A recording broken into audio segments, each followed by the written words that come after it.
This is a very difficult time for seniors. Most of them are in denial.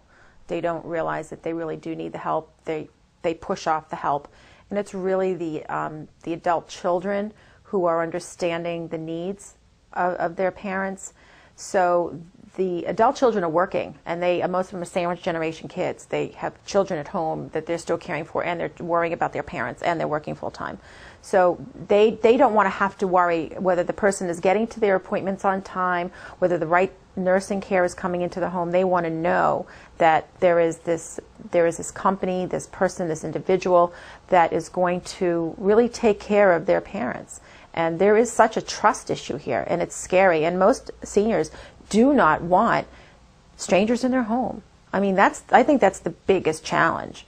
And so when you have somebody like Peter who is going out and they're meeting these families, they just get that sense that he's really, really cares about them, and will only put the right people in place.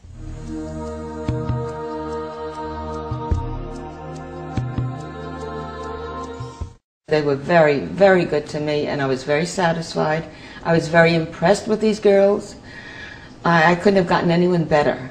So I was very impressed with senior helpers.